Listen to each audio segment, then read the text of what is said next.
We will still get you. Miyetti Allah claims responsibility over the failed attempt to assassinate Governor Ortom. Hear the news in details.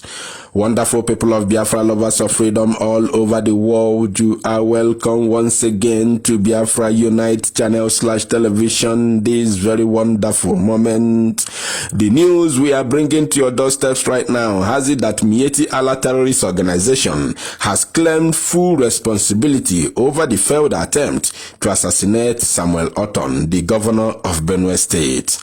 We are going to read the news in full details right now, but before we do that, we want to encourage you, if you are new to our channel or you've been around here listening and enjoying our channel without subscribing, being full member of this very wonderful family, please do us a favor by hitting the red subscription button and subscribe to our channel. And when you do so, don't forget to hit the bell notification icon so that whenever we publish any news on YouTube, you will be notified. Okay, let's get into it. Our attention has been drawn to media report today speculating about who attacked the governor of Benue State, Samuel Ortom. Yes, we did. The Fulani Nationality Movement, FUNAM, carried out the attack. We have genuine reasons. We acted on behalf of millions of Fulani people in 15 countries.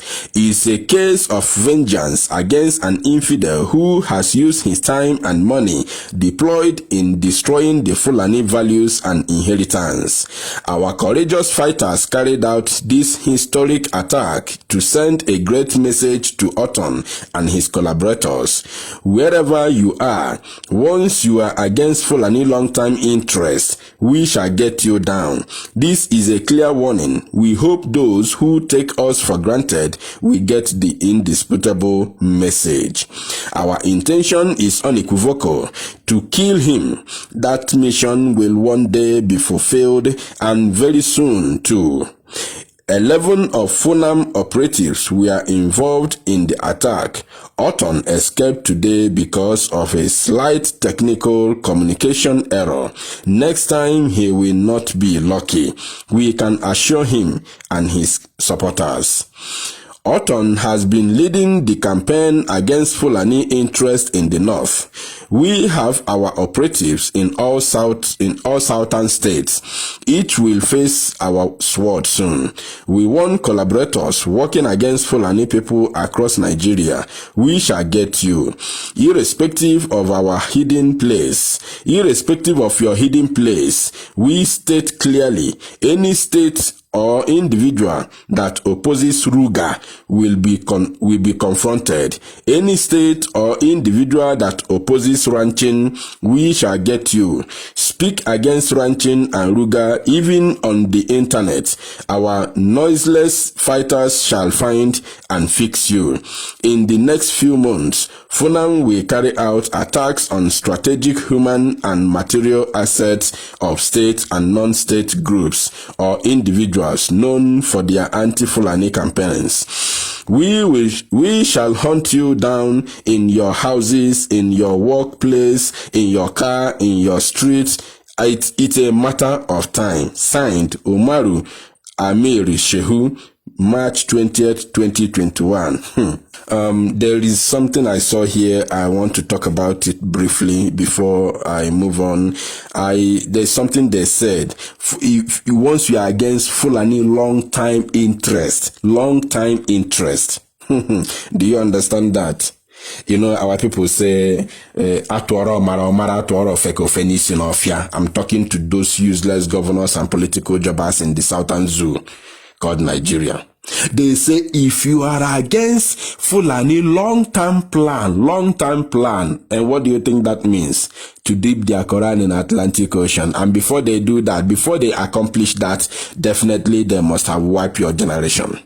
They must have wiped out your generation. That is their long-term plan. That is a promise that was given to them by their great-grandfather Osman Danfodio. It's not a threat. It's never a threat. It's a promise that they must make sure they finish this thing. They believe that Nigeria, they say our inheritance. That is their belief. Nigeria is their inheritance. Fulani inherit Nigeria. Whether from Allah or from Osman Danfodio, we don't know, and we cannot be able to tell. It's their inheritance. No matter what you do, it remains their inheritance. So it means that Benue State belongs to Fulani. That is the reason why a few months ago they fought very, very hard to install Sardauna of Otropo. You know, things are happening, but it's so painful that people do not want to pay close attention over what is going on. This is FUNAM, Fulani Nationality Movement, FUNAM, under Miyetti Allah, don't make mistake about it, under Miyetti Allah. The people who carried out this very attack on Governor Orton 2 days ago are Fulani herdsmen terrorists in Benue State, under Miyetti Allah. This FUNAM means Fulani Nationality Movement, under Miyetti Allah. All of them are under Miyetti Allah. That is why Miyetti Allah remains the fourth most deadliest terrorist organization in the whole world, because that is the house that carries this FUNAM, is the same house that carries Fulani herdsmen terrorists, is the same house that carries Fulani bandits. I don't think if you understand the scenario here, because our people are such ignorant, our people do not learn as quick as possible.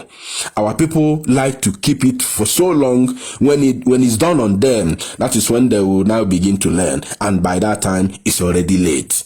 So the earlier you understand this, the better for you and I. These people are not thinking the way you are thinking. You are thinking to make things good, to make things better, to make Nigeria work, isn't it? That is the truth. That is what you are thinking as a Nigerian. You as someone from southern part of the zoo. I'm talking about the Biafrans and the Oduduwas, including the Middle Beltans. You are thinking on how to make things work. Our politicians are thinking how to make Nigeria better. They are thinking restructuring. They are thinking to move forward with Fulani. But Fulani, you are thinking to move forward with, are thinking how to kill you. Their own is to kill you and occupy your space. To kill you, wipe you out and occupy their land, because they don't have a country. So they want Nigeria as the Fulani nation. That's what they want. You know, there are many, by the way. In all the countries they are, in both West Africa and Central Africa Republic, they are not in charge of the affairs of those nations. It's only in Nigeria. It's only in Nigeria that is being run by Fulani. If you count how many Fulani people have ruled Nigeria since 1960, there are more than 3 or 4. Yes. So it's only in Nigeria that Fulani has such authority to rule as president or prime minister. In other countries, West Africa and East Africa and Central Africa Republic, none of them is being run by Fulani. It's only in Nigeria. So they believe that since they have the opportunity to rule as president in one of these countries, then let all of us put hands together and occupy it. That is what they are doing. In case you don't know, send this message to all these political jobbers from southern Nigeria. Do you think we are going to take it easy with you? All the political jobbers and fulefus in Biafra land, you think we are coming to beg you? When we are losing our men, when we are losing people on a daily basis, they are killing our people, they are massacring us on a daily basis in the broad daylight. You think we are going to take it easy with you? And to make matter worse, you are still the one who will make call to invite them to continue the killing, which they have already started since 1966. Of course, it's not going to happen. We are not going to allow it to continue. We cannot allow it to continue. So we are not going to take it. We are not coming here to beg you, please go and negotiate with Nigeria for us to go. No. By the time we are done with you, you will tell. You are going to tell. So nobody is ready to beg any politician in Biafra land. Nobody. We don't have your time. We are going to hit you hard. Continue with your land. Why we continue with our own land? At the end, definitely freedom will win. Freedom will win, because that is the promise of God. God promised Israel freedom, and they got their freedom at the end. So God is a free man. He likes freedom. And there is nothing anybody can do about it. It's a promise. We are going to get our freedom and we'll come after you. All of you evil politicians in Biafra land, all of you that have caused pain to our people, we are going to revenge. We are going to cut you short. We are going to cut you off, including you and your family. We will make sure we erase you from this land, because even up to now, I'm still searching for the families of Ifa Ajuna. I'm still searching for the family of Ifa Ajuna, the great saboteur. That is the same fate that awaits every saboteur who try to bring us down and allow Fulani to occupy our land.